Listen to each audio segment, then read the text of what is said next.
This week, I've got Cocaine Bear, which, yes, is the actual title of a film being released in theaters with a major distributor in the year 2023. That's the world we're living in. And up front, Cocaine Bear is dumb. I'm actually not using that word pejoratively. It is pretty much what it positions itself as if you've seen the trailer. And I do actually recommend you watch the trailer for this because I think this is one of those movies where it's going to be a very good indicator of whether or not you're interested in this.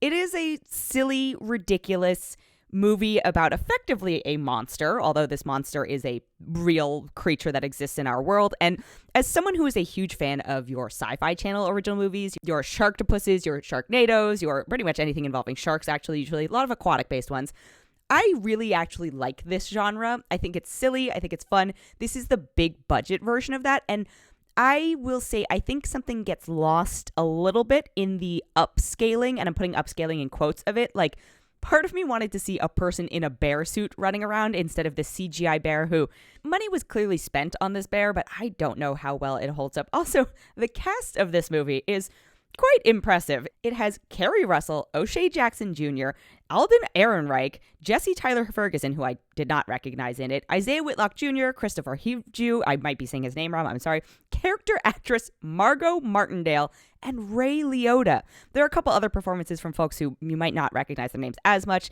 Covenry plays one of the kids. Brooklyn Prince from Florida Project is another kid. And again, if you watch the trailer, this film is exactly what it is. It is about a bear on cocaine terrorizing a forest. There are other plot lines involved.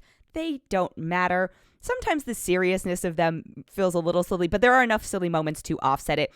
I think what I struggled with in this is the realistic-ish gore, which a lot of these movies have, but sometimes it's, buckets of blood being sprayed at the screen, or you don't always see it, or it's in such a ridiculous or, not practical looking way that you can write it off. But this movie really went for a lot of the physical violence and mauling and stuff like that I don't know if I needed to see. And there were 2 or 3 moments that I'm not going to say crossed the line, but took me out of it. So if you're looking for the truly, truly camp experience, this is not quite that. And I wish it had gone in that direction. There are some funny dynamics. I think O'Shea Jackson Jr. and Alden Ehrenreich, unexpected pairing, works pretty well. Christian Covenry, kid actors are tough. I've said this before, and I will say it again. Kid actors are very tough, but he does a good job. Brooklyn Prince, this is not the Florida Project, and she's fine. She's fine. But yeah, Isiah Whitlock Jr., great time at it. So it is an hour and a half, exactly the length it needs to be. I would say if you were already stoked for this movie, you're going to have a good time. If you were on the fence about this movie and are off-put by particularly gory or violent things like that, maybe skip this one. If you were thinking, this is absolutely not for me, this is not going to be the one that I'm going to try and convince you to go to, because at the end of the day, I think that it was good and it scratched an itch sort of, but much like a bear scratching its back against a tree, I felt like there was just a little bit of an itch left to scratch for me. I know people are very much enjoying it, and I am very happy for them. This is, I think I talked about this with Magic Mike, where the audience was very transformative for me, and that elevated my experience. My audience was a little too into it. I was like, this isn't that funny. So it may have detracted a little bit for me. So I don't know if you have to see it in a theater. And also, really, what's going to get spoiled for you? The movie is called Cocaine Bear. It's supposedly based on a true story.